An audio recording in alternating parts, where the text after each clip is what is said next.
Vous connaissez ici mon intérêt pour tout ce qui touche au domaine du sacré, pas seulement en musique, car j'ai déjà abordé la question à certaines reprises. Si j'ai proposé le sujet du retour au sacré comme condition d'un salut, ou plutôt du salut, dirais-je, c'est que les temps que nous vivons m'y ont quasiment poussé, vu le thème de ce colloque. Durant que je réfléchissais à mon sujet, l'actualité n'a cessé de me submerger d'exemples, plus graves les uns que les autres, et qui se multipliaient chaque semaine, souvent chaque jour, dans les informations reçues. De la sorte, j'ai vécu cet été dans un état permanent d'indignation, de colère devant tous les scandales ou les malheurs qui étaient évoqués. Mais ça n'a fait que renforcer ma détermination et l'urgence à traiter ce sujet.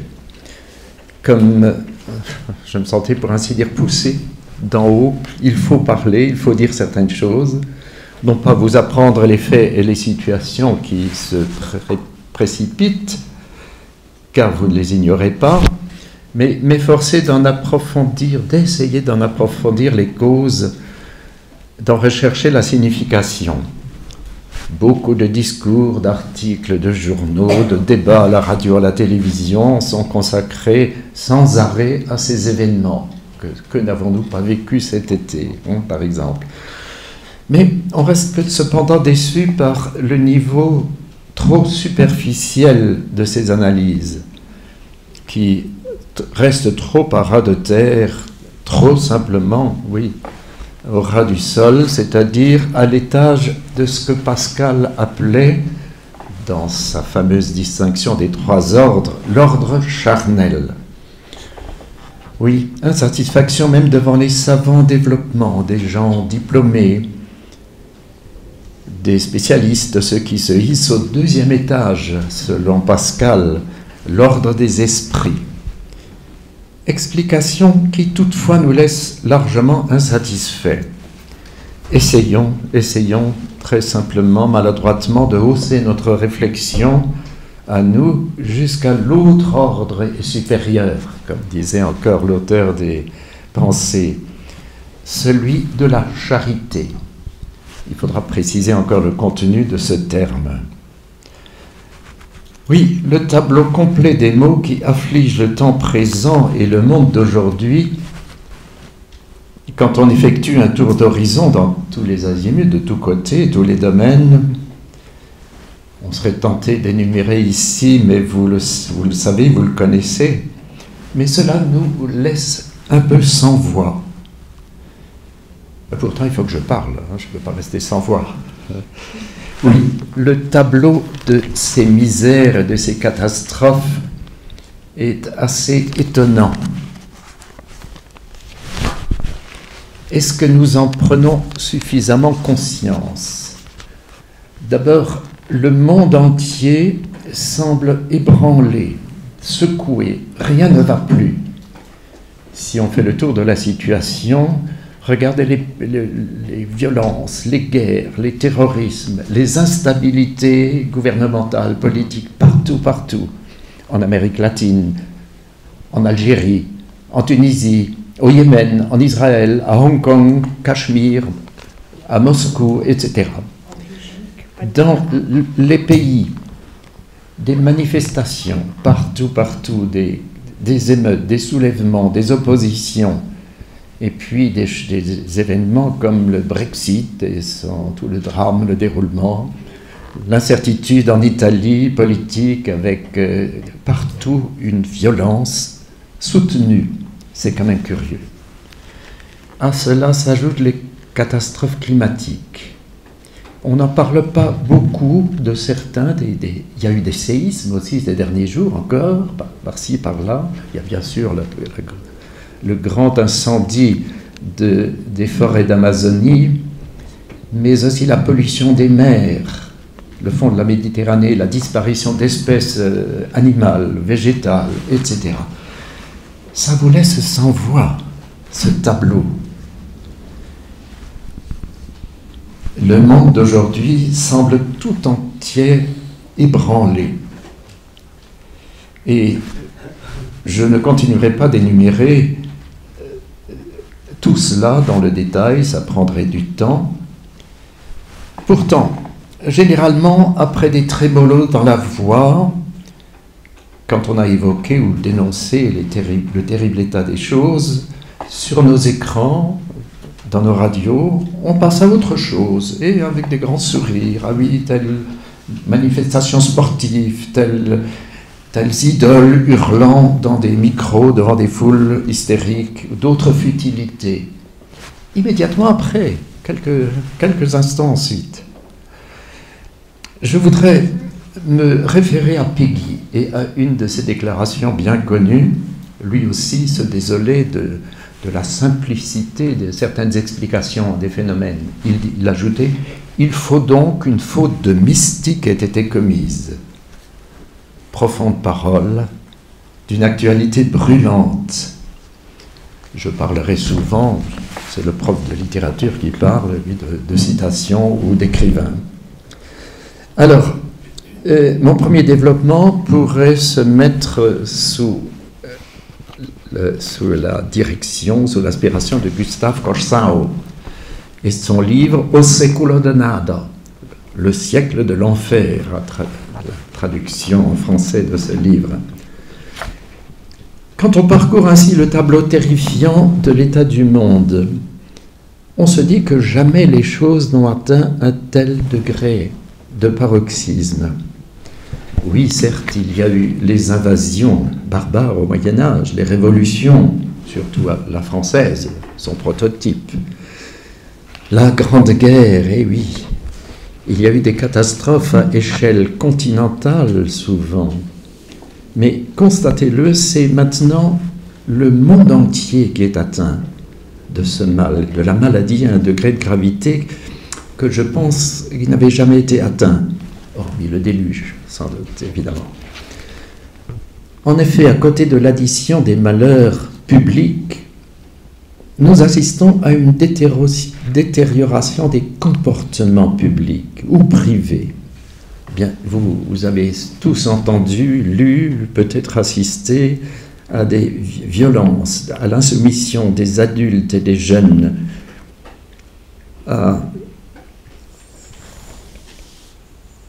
je ne peux même plus me lire. Je pensais à Baudelaire qui, en son temps, disait « L'époque où nous avons le fatigant bonheur de vivre ». Que dirait-il aujourd'hui, s'il assistait à ce que nous voyons? Oui, c'est un séisme humain d'une ampleur inédite, me semble-t-il. Mais aussi la multiplication des gestes intolérables. Donc les violences, les guerres, les attentats incessants, les féminicides, on en entend parler, oui. Mais aussi toutes les petites choses dans la vie courante. On jette des débris partout. Parfois les mères sont tuées après avoir osé s'y opposer. Oui, les jets, la pollution. On a trouvé qu'à Lyon, n'est-ce pas, le fleuve était pollué par des jets de trottinettes. À Marseille aussi, me semble-t-il. On jette, on pollue, on détériore, on gaspille, sans sourciller. Oui. On a évoqué plusieurs fois, donc je n'y reviendrai pas, le statut de la femme et ce qui s'y produit. Oui, toute norme a disparu, toute norme de nos jours. Et là, nous pensons immanquablement à Shakespeare. Et on pourrait dire comme lui, il y a quelque chose de pourri au royaume du moderne. Oui, sur cette situation alarmante, il y a eu bien des lanceurs d'alerte. On en a encore cité un tout à l'heure, Marcel de Corte. J'en avais réuni toute une liste aussi de gens qui ont écrit, publié des ouvrages, qui ont lancé des cris d'alarme. On songe à quelqu'un, j'en ai parlé avec une autre personne ici, un certain Henri Guénon. Un de ses livres, le titre est resté célèbre, oui, le règne de la quantité et les signes des temps. Quantité, c'est-à-dire la mathématique, hein, tout est réduit à cela, et signes des temps. Il faut savoir l'interpréter. Eh bien, quel est le sens, quel peut être le sens de ces événements? J'ai souligné la pauvreté des explications généralement données par les experts. Quand on nous dit « une étude scientifique a démontré que… » oui, alors tout de suite, vous devez vous taire après cela, c'est infaillible. Ça a été développé tout à l'heure de façon très, très savante. Oui, toutes ces explications plaisamment distillées sont d'ordre technique, sociologique, psychologique, oui, mais qui ne révèlent rien de la réalité des causes profondes, ni de la portée véritable de ces événements. Je ne vous dis rien de bien nouveau. Donc, les signes des temps. Au niveau de l'ordre des esprits, selon Pascal, il y a, donc selon la philosophie saine, selon une vue correcte des choses, on constate que les malheurs proviennent du non-respect des lois naturelles. Donc il faut nous libérer, bien entendu, des clichés imposés partout, des mensonges, il n'y a pas, ou de la dictatura del relativismo. Je signale encore, je me réfère à un livre assez récent, La dictature du relativisme. Oui. Nous nous apercevons que tous les prétendus progrès ou les avancées de la modernité, d'abord séduisantes, elles ont toujours séduit au début. Et apparaissent positives, se révèlent parfois assez longtemps après comme des pièges immanquablement désastreux. Oui. Vous serez comme des dieux. Chaque fois qu'il y a une avancée, comme il dit, scientifique, un nouveau perfectionnement, maintenant on va se libérer, ça a été évoqué, de plus en plus de l'argent qu'on a en main. Et maintenant, il y a donc des nouvelles, je ne sais plus quelle grande industrie prépare une nouvelle monnaie qui n'existera plus, qui sera uniquement technologique, internaute, etc. Et de même, dans beaucoup de domaines, nous entrons dans le meilleur des mondes, autre titre d'un livre que nous avons sans doute tous un peu présent à l'esprit. Désordre généralisé, non-ordre, donc une espèce de conspiration universelle contre l'ordre, dans toutes ses composantes, et sous toutes ses faces.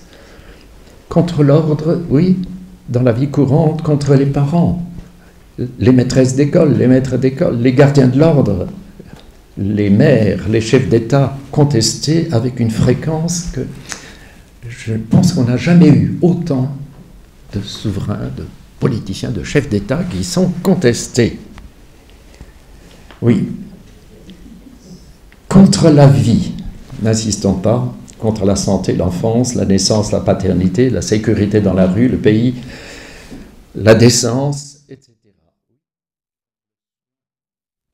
Réel, apporté aux malades. Oui. Oui, emblématique de cet état de fait, le régime politique qui s'est établi un peu partout, considéré actuellement comme légitime, indiscutable, définitif, aboutissement de toute l'évolution humaine, oui.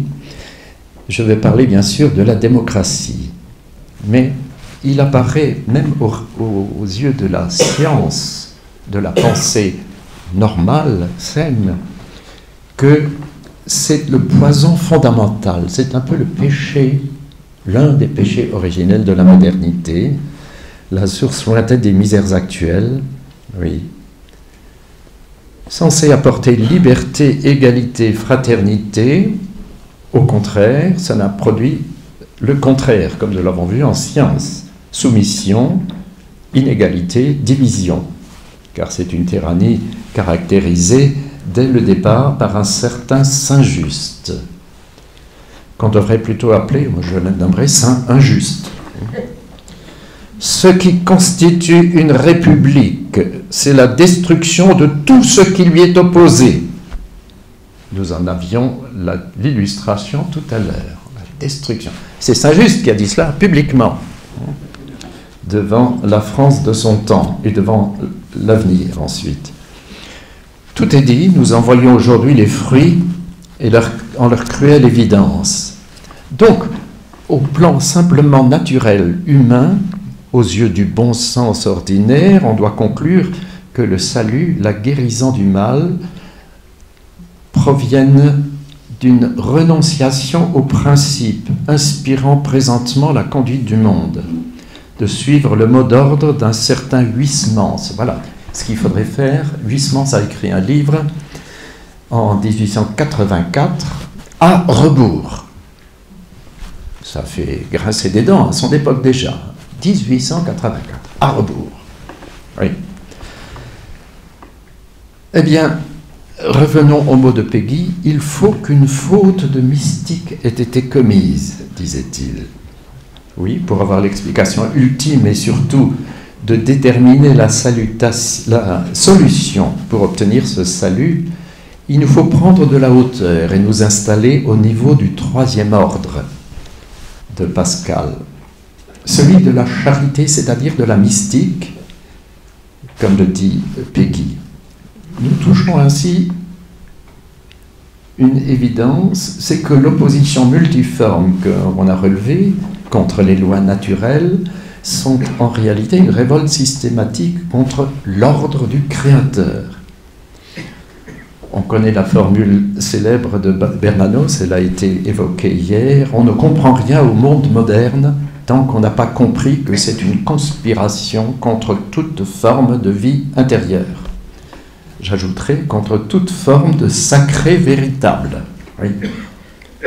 Donc pour se placer au niveau théologique, théo, logos, le verbe de Dieu, oui. Où trouvons-nous ce verbe de Dieu sinon dans la Bible?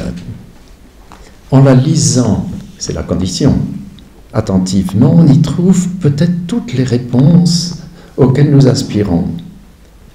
Oui, certes, tout est déjà contenu dans l'épisode de Jésus chassant les vendeurs du temple, cela aussi ça a été dit hier, me semble-t-il, dans Luc chapitre 19. Jésus se mit à chasser les vendeurs en leur disant « Il est écrit, ma maison sera une maison de prière, mais vous en avez fait une caverne de brigands. » Donc, traduisant, vous avez opéré un mélange du profane avec le sacré. Mais fait-on le lien avec la suite? Prenez garde de ne pas vous laisser égarer par de faux prophètes. On se lèvera nation contre nation, royaume contre royaume. Il y aura de grands tremblements de terre et par endroits des pestes et des famines. Il y aura des phénomènes terrifiants et venant du ciel de grands signes. On dirait que c'est la description de l'année présente, 2019, dans le monde. Mais retenez cela, de grands signes. Nous sommes toujours dans Saint Luc chapitre 21. De grands signes, c'est-à-dire une leçon, un enseignement, une mise en garde. Oui, cette notation, il ne faudrait pas la prendre à la légère. Comment ne pas interpréter comme une explication des catastrophes climatiques et telluriques qui se produisent partout? On cherche avec des grands discours, des rassemblements, des G7, des défilés, des pancartes. Oui, et si c'était un châtiment du ciel? Si Dieu nous faisait signe à travers tout ce qui se produit en ce moment, comme pour nous secouer, pour nous faire voir le vrai? Oui, parce qu'on n'a pas connu la loi de Dieu, le temps où Dieu a visité son peuple, est-il dit ailleurs, en lui enseignant la loi sacrée. L'Ancien Testament développe longuement les châtiments sévères que Yahvé infligea à Israël pour ses infidélités. Relisez le deuxième livre des rois, en particulier chapitre 17. Le roi d'Assyrie envahit la Samarie et déporte les habitants en Assyrie, dans ce pays, Salmanasar. Oui. La raison de ces malheurs était dans le péché des Israélites contre le Seigneur leur Dieu. Ils s'étaient fait les adorateurs d'autres dieux. La Bible le dit nettement. donne la clé d'interprétation. Donc, des valeurs modernes citées ci-dessus, comme on l'a souvent développé depuis hier, la colère du Seigneur est alors abondamment décrite dans l'Écriture, avec ses terribles conséquences. Car même Judas prendra fin, sera déporté. Et le temple sera détruit. Il n'en restera pas pierre sur pierre. Ne dirait-on pas un écho, une annonce de ce qui a été dit tout à l'heure sur le comportement de l'Église sur certains points? Oui. Oui, les invasions des Assyriens, des Babyloniens et autres barbares en Palestine n'est-elle pas l'exacte annonce de la submersion de l'Europe actuelle par les cruelles vagues de peuples terroristes, non chrétiens, voulant à tout prix tuer, déraciner la religion chrétienne? Ça a aussi déjà été dit. Parce que l'Occident n'obéit plus à la loi du sacré véritable, c'est-à-dire à la loi de Dieu. Pas dans l'abstrait, la généralité, comme nous sommes parfois tentés de le dire distraitement, mais dans le détail de la vie proche.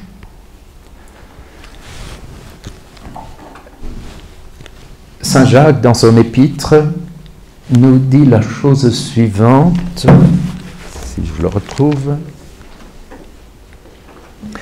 La religion pure et sans souillure auprès de Dieu le Père, visiter les orphelins et les veuves dans leur affliction. Oui. Et se garder sans tâche loin du monde. Épître de Saint Jacques. Oui, les orphelins, bien sûr, c'est donner la charité au coin de la rue, etc. Mais ce sont aussi les paysans, il en a été question, les petites gens, les petits métiers d'autrefois, toutes les activités naturelles, traditionnelles, qui sont mises de côté, qui sont écartées. Oui. Et les veuves, ce sont aussi, je pense, les villages, les communes rurales, les forêts, les espaces naturels, tous les lieux encore humains et non pas gâtés par la technique et la mathématique toute puissante. Oui. Donc ce qui veut dire dans le quotidien, les pauvres, les délaissés, alors que toutes les forces modernes coalisées servent les puissants, servent l'argent, mais aussi au niveau plus large, défendre les pauvres d'ici, oui, pas avoir une espèce de charité au monde entier, partout, mais Saint Paul dit d'abord vos frères dans la foi, d'abord. Il faudrait relire beaucoup de passages de l'Écriture à cette lumière. Oui, quant aux malheureux lointains, l'Occident s'était soucié d'eux par l'évangélisation, la colonisation tant décriée. Elle avait apporté le soulagement, créé des écoles, des hôpitaux, etc. Et maintenant, c'est interrompu injustement par la coalition des forces antichrétiennes. Le colonialisme est aussi décrié que ce qu'on disait tout à l'heure dans le domaine scientifique. Voyez les résultats. Voyez les résultats dans les anciens pays colonisés. Mais quel rapport direz-vous avec le sacré, proprement dit? Notion peut-être souvent un peu vague, même pour les chrétiens d'aujourd'hui. Oh oui. L'essence du sacré. Ici, je crois que j'ai nommé sa formule tout à l'heure, un livre de Jean Borella, datant de l'année 2000, s'intitulait « La charité profanée ». C'était tourné, dévoyé, oui. Oui, la charité, notion galvaudée qui exige qu'on en scrute le contenu exact.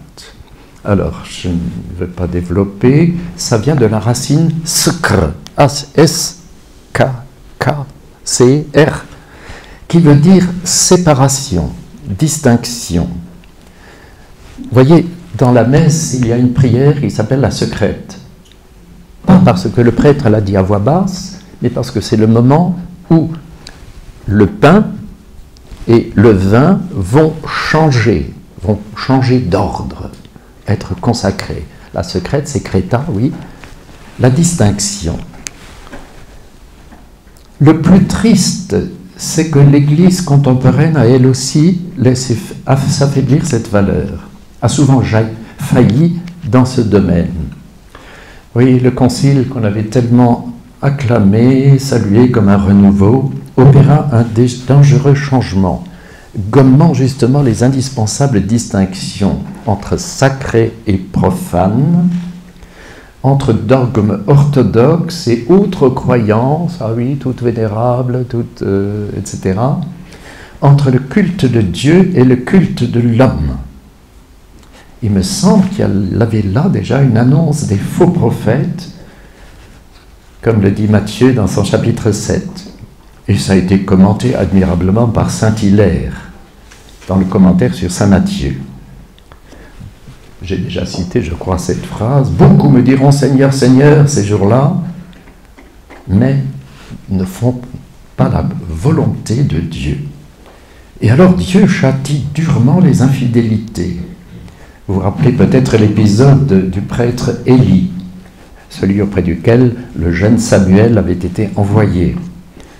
Élie était pourtant un brave homme, il se soumettait à Dieu, mais ses deux fils s'étaient rendus coupables de mauvaises actions, de corruption, et lui ne les avait pas repris, ne les avait pas redressés. Mais vous savez qu'il il encourra la mort. Ses deux fils seront tués à la guerre, et quand le messager vient annoncer à Élie la défaite d'Israël, il tombe et se tue. Oui. Dureté des châtiments. Le Seigneur punit lorsqu'on ne respecte pas le sacré du profane. Mesures à prendre, résolutions à adopter. Il faudrait relire le testament de Samuel dans l'Écriture. Admirable. Je n'ai pas le temps de le développer. Il faudrait restaurer très concrètement l'architecture religieuse, la construction de nos églises, la structure, parce que nos églises étaient les cathédrales romanes, les cathédrales gothiques, tous les vrais sanctuaires étaient fondés, non seulement jolis, beaux, esthétiquement, mais fondés sur des nombres significatifs. Je ne sais plus par que je n'ai pas le temps de vous le dire d'ailleurs, en expliquant à un congrès, à des assistants, la cathédrale de Reims, j'ai étonné le public en lui disant que tous les intervalles, toutes les dimensions étaient fondées sur un chiffre exprimant une vérité théologique. C'est-à-dire qu'on n'a pas cherché à faire des grands bétons comme ceci, mais être fidèle à la parole de Dieu. C'est-à-dire les nombres sacrés, le 7 évidemment, le 12 aussi, le 3 évidemment, la nef principale, les deux nefs latérales, partout la Trinité est affirmée. Et puis alors dans les rapports de façon étonnante, quelqu'un me rappelait, j'ai connu le chanoine Ledit de Troyes qui a fait de magnifiques ouvrages, des plaquettes, pas seulement sur sa cathédrale de Troyes, mais sur d'autres, où il précisait l'utilisation de ces nombres. Le monde moderne ne pense plus qu'aux chiffres, la mathématique, c'est-à-dire des chiffres, un calcul, et plus du tout à la signification des nombres. Un petit détail simplement pour montrer que globalement, le rite dit ordinaire, ô combien ordinaire, a complètement gommé ce genre de choses. Le canon, l'ordo missae, miso, érigé peu à peu par les siècles de sagesse dans l'Église, est une magnifique construction. Un détail entre mille, savez-vous que dans cet ordo missae, il y a, durant la messe, 33 signes de croix que fait le célébrant. Pas 15, pas 18, pas 21, 33. Et il y a d'autres nombres ainsi. il faudrait peut-être revenir à ce sacré-là, qui était connu aux origines de l'Église, qui a été transmis, explicité par les pères de l'Église, souvent, je n'y reviens pas. Oui, donc, ce sacré-là qu'on devrait retrouver. Je vous disais donc restaurer l'architecture et non pas participer à l'enlaidissement universel généralisé dans la modernité. Je ne suis pas en extase devant Ronchamp ou devant d'autres nouveautés. Ça flatte notre sens du moderne, mais ça ne nous mène pas réellement vers la profondeur religieuse. Ah, la musique. Il y aurait beaucoup à dire. La musique religieuse, oui.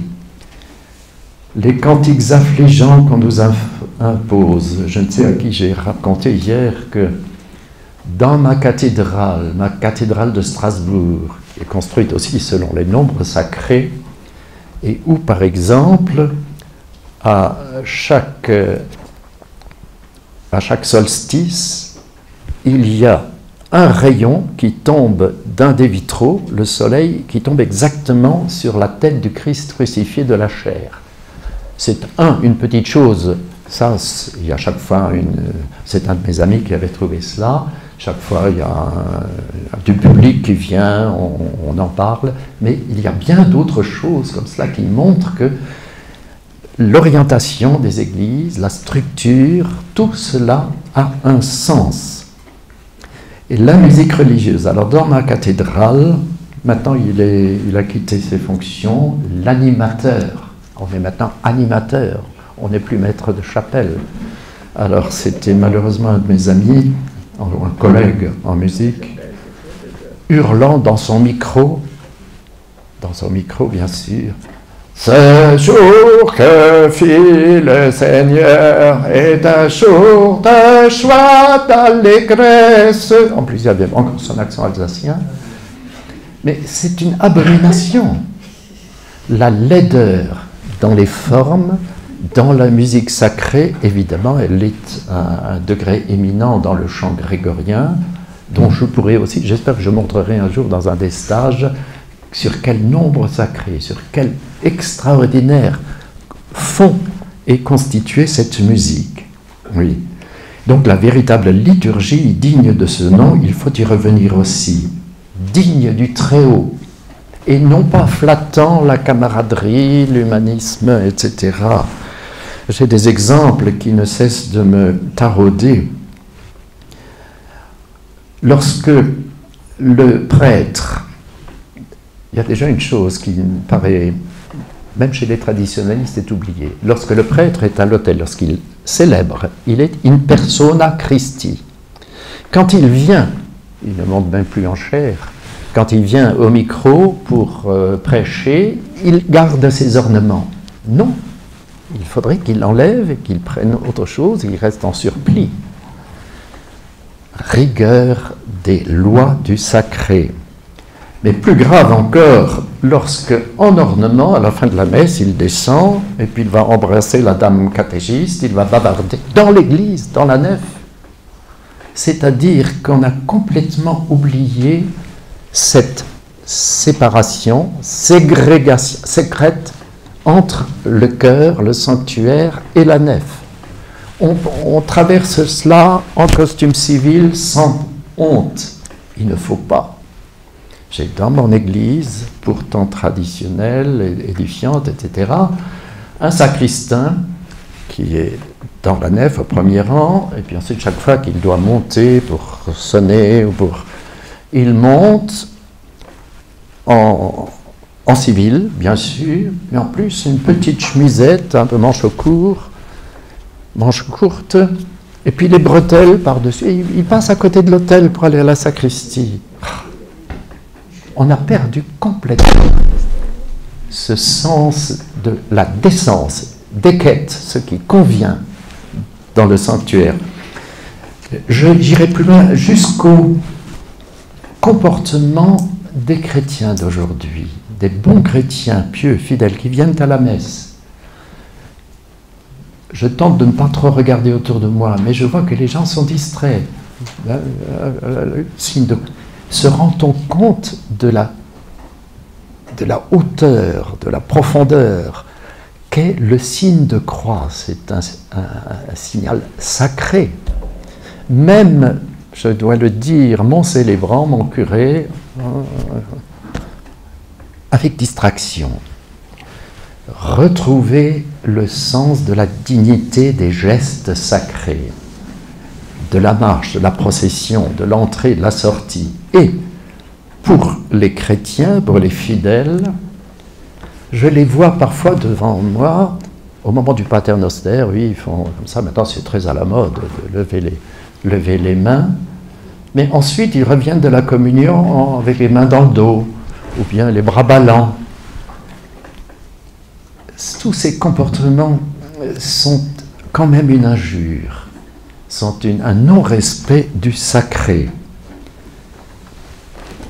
Il faut absolument un retour au sacré pour que notre comportement dans le culte en vérité rendu à Dieu, pas seulement durant les offices, mais à la maison.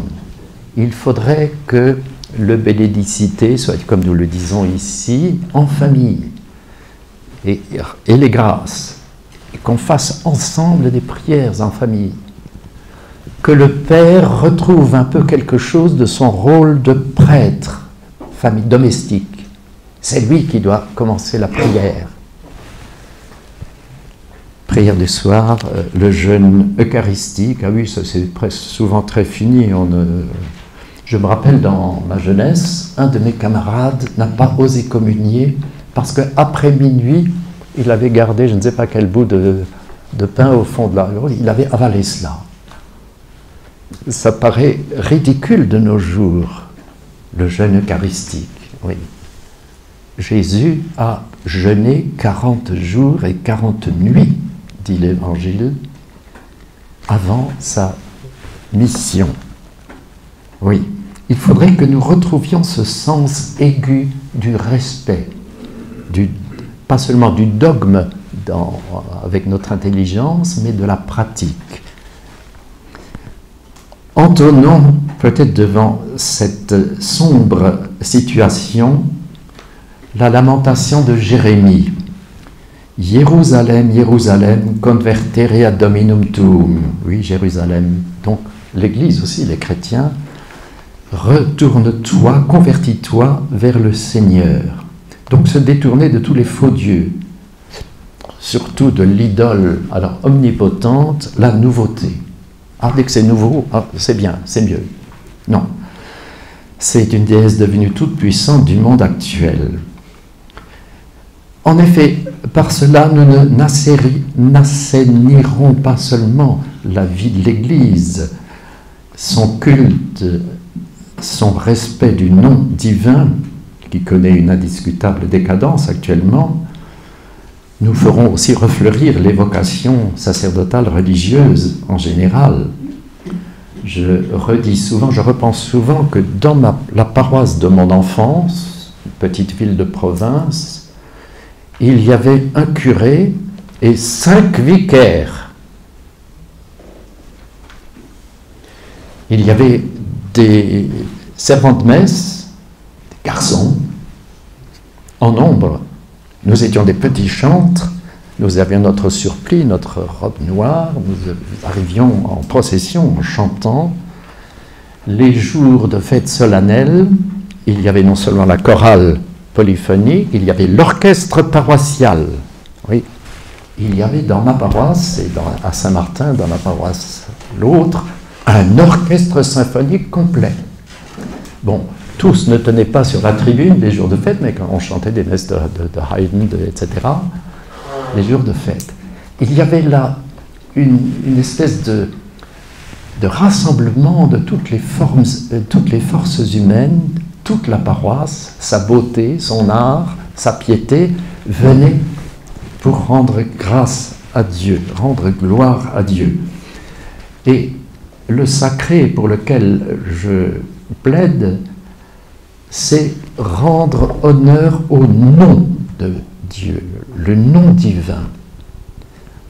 Peut-être, on entend souvent la formule, nous ne la prenons pas assez au sérieux. Il y a ce devoir du chrétien d'honorer le nom de Dieu, avec toutes ces petites, très importantes recommandations. Oui. Je pense que non seulement l'Église revivra, refleurira, mais on donnera aussi la solution aux grands maux qui affligent le monde. Alors je reviens aux inondations, aux grands incendies, aux séismes, et peut-être pourrons-nous apaiser la colère de Dieu, parce que l'Écriture nous dit que Dieu est en colère. On l'a provoqué par toutes ces transgressions. Et je rappelle que le mot transgression, c'est de franchir un seuil, c'est de passer quelque part où on ne doit pas aller. En costume civil, on ne doit pas entrer dans le cœur d'une église. Les chrétiens d'Orient ont souvent gardé l'iconostase qui montre très bien et qui fait sentir ce qu'était autrefois le Saint des Saints au temple de Jérusalem. Vous vous rappelez qu'une seule fois par an, le grand prêtre, lui tout seul, avait le droit d'entrer dans le Saint des Saints. Il faudrait un peu méditer ce genre de fait, d'obligation, de rappel à l'ordre. Oui. Il y aurait beaucoup de choses à dire sur le devoir des chrétiens de contribuer à sauver le monde, en retrouvant ainsi le sacré en plénitude, avec quelques détails que j'ai indiqués. Condition donc incontournable d'un salut. Me permettrez-vous de citer encore trois petits sujets qui vont peut-être choquer certains parfois. Dans la vie quotidienne aussi, nous vivons une indiscutable décadence de l'habit humain. Je regarde parfois une photographie de ce qu'était une rue, ça se trouve chez mon fils, une rue de sa ville, de Toulouse, dans les années 20. On voit, regardez comment étaient habillés même les commerçants, même les artisans, les gens, les dames, les messieurs. Une décence dans la tenue qui est totalement inimaginable aujourd'hui. Quand je vois l'autre jour dans le train en face de moi un vénérable vieillard en short avec des tatouages sur les jambes et une tenue inqualifiable aujourd'hui, partout, pas seulement sur les plages, partout. Quelle descente incroyable! Il y a un sacré tout simple, humain, quotidien aussi, à respecter. Alors, le laisser-aller général se trouve aussi dans le langage. Ce n'est pas seulement le professeur de français qui parle, mais notre langue a subi exactement la même décadence quotidienne.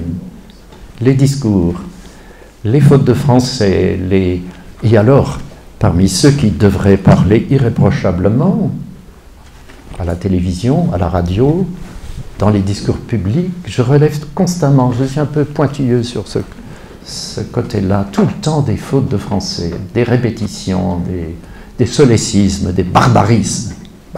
Les anciens avaient raison de dire cela. Essayons de hausser à nouveau le niveau de notre langue. Ce serait un grand chapitre à discuter. La langue n'est pas seulement un moyen de communication pour se faire entendre, pour dire ça va bien, ça va, donnez-moi ça, achetez-moi ça. Non. La langue en profondeur non seulement exprime notre être, mais le façonne. Notre langue nous a constitués. Donc il est important qu'il n'y ait pas seulement ce superficiel, cette communication, mais le respect, y compris envers le patrimoine que nous avons reçu, nos anciens, la noblesse, et le français était une langue éminemment noble, elle a pris la suite du latin.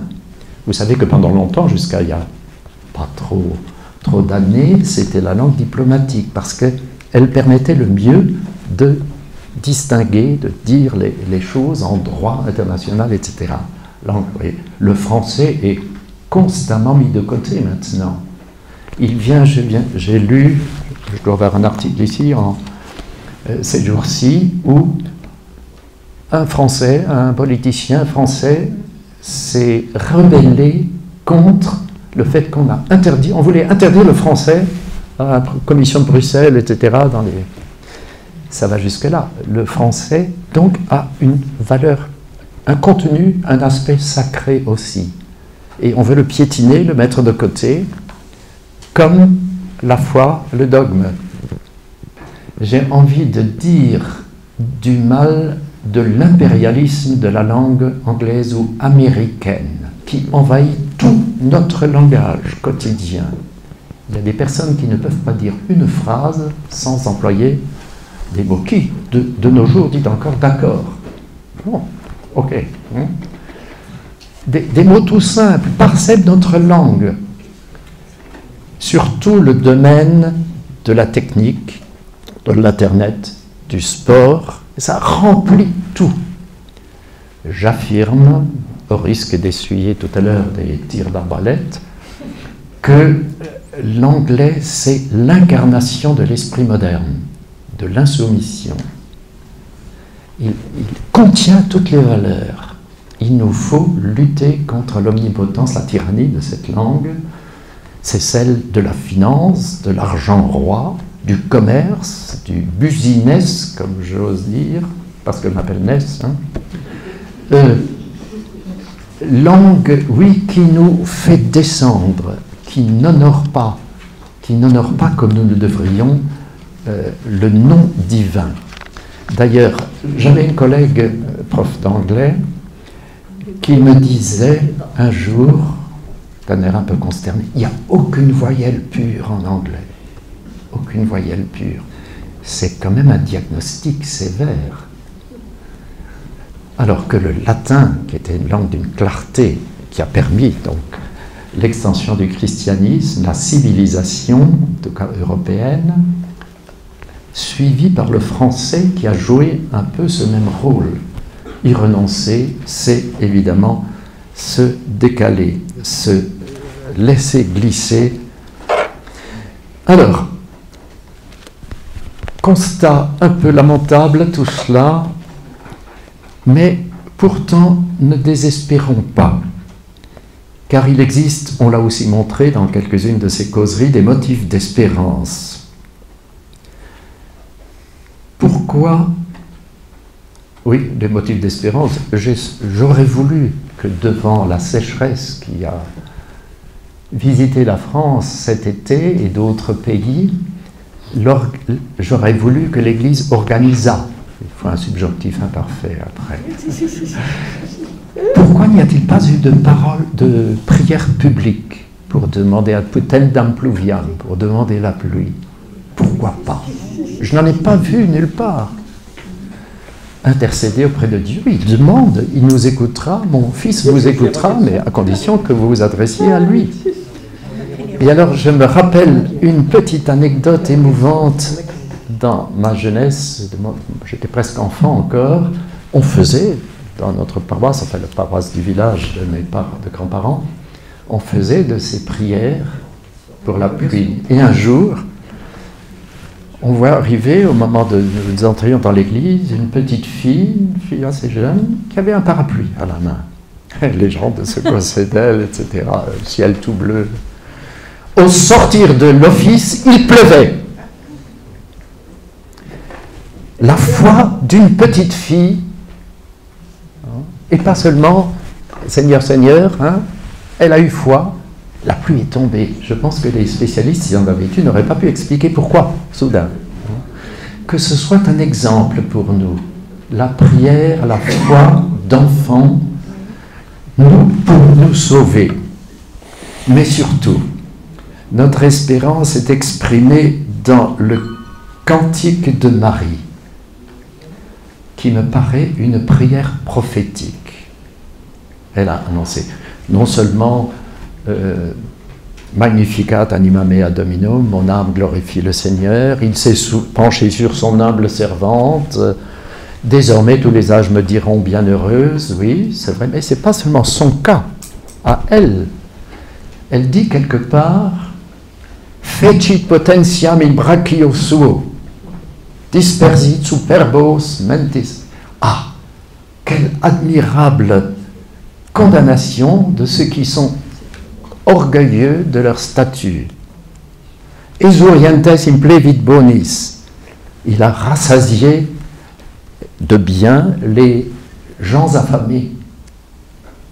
Et divites dimisit in anes.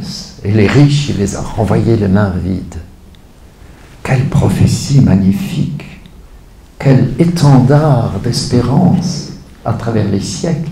Et alors, ce qui est étonnant, c'est que Marie dit cela au parfait, dans le temps du passé. Il a dispersé. Donc, Dieu a déjà résolu, et nous le savons, pas seulement mon cœur immaculé triomphera, Marie, mais Jésus aussi, hein, du souffle de sa bouche, il détruira tout cela.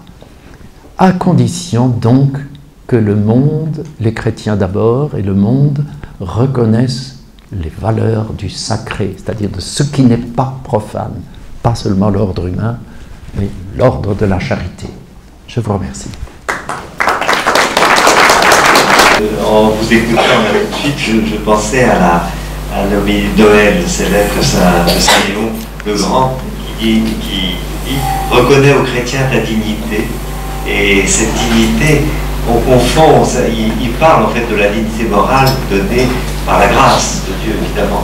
Et nous, on privilégie à l'heure actuelle, dans beaucoup d'endroits, la dignité ontologique, le fait d'être créé. Et ce n'est pas le fait d'être créé qui nous sauvera, c'est la dignité morale qui nous sauvera. C'est ce que veut dire Saint Léon. Et là, il faut revenir un peu à ces distinctions, je crois, fondamentales.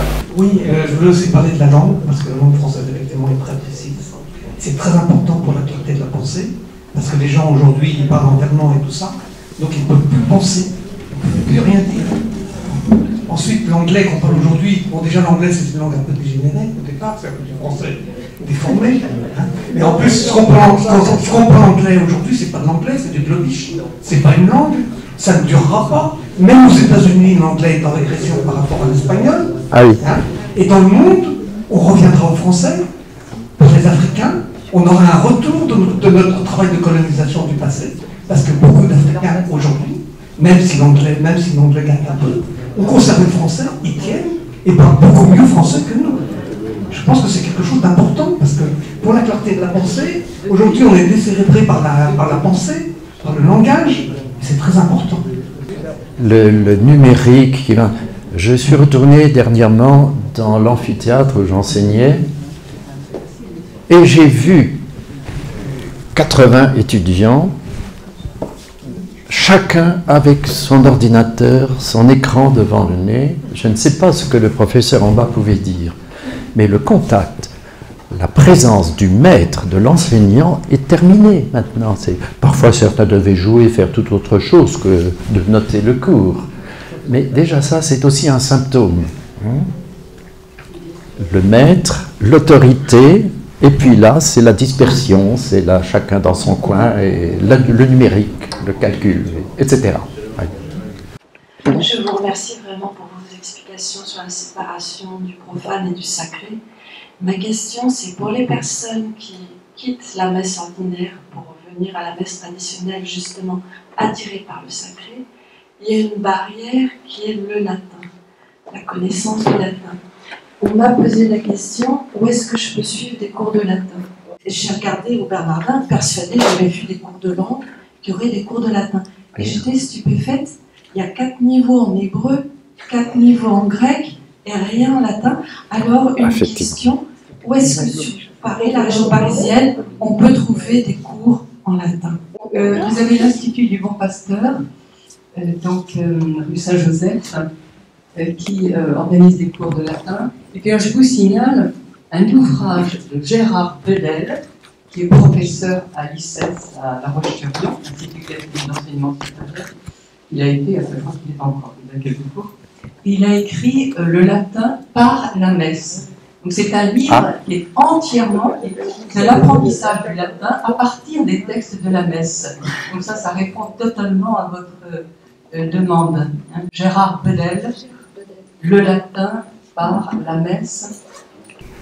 Mais alors, musicien, je suis aussi musicien, vous le savez, il y a une pollution qui se dilue maintenant dans la musique du chant grégorien ou dans la musique sacrée en général, c'est qu'on prononce à la manière gallicane.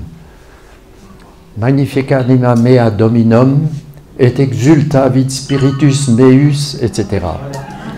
Donc, au moment où d'ailleurs la musique sacrée était le plein chant était en décadence, on prononçait comme cela. Mais ce n'est pas une raison pour maintenant qu'on revient, qu'on a restitué la splendeur de cette musique, revenir à cette...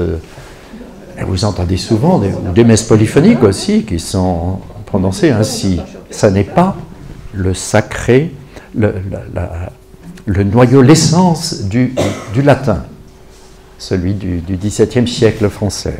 Ça participe de cette maladie générale, d'une part l'enlaidissement, et d'autre part, oui, la descente. On descend sans cesse 1, 2, 3, 4 degrés dans la ligne normale, la norme.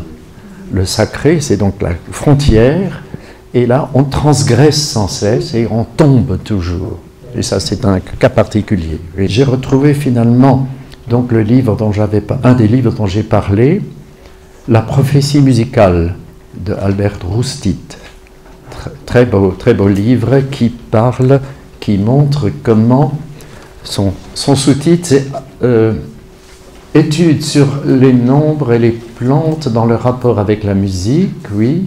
Après l'archéologie, la musique confirme la Bible. Très intéressant. Albert Roustit. Vous pouvez le regarder ici si vous voulez. C'est simplement la photocopie. Autre signe d'espérance, hein, signe possible. Dominique, tu as évoqué Rabelais. Il faudrait mettre partout aujourd'hui, science sans conscience n'est que ruine de l'âme. C'était prophétique aussi. Hein. Oui, j'avais un... il vient d'être question de 1902, j'avais un développement prévu, je n'ai pas eu le temps, parler de l'extraordinaire, de la cruelle persécution à partir de 1905, organisée par les politiciens français, pas seulement le petit père Combes, comment ils ont spolié les chrétiens, comment ils ont fermé les églises, les écoles chrétiennes, renvoyé les religieuses, qui avaient je ne sais plus combien en prenant leurs biens. Ensuite, devant des réactions, ils ont dit, bon, il faut que les associations, les congrégations se déclarent. Il y en a qui se sont déclarés, ils ne les ont pas acceptés. Voilà, la liberté, égalité, fraternité, n'est-ce pas ? La réparation, quand est-ce qu'on va réparer ? Eh oui, réparer cela.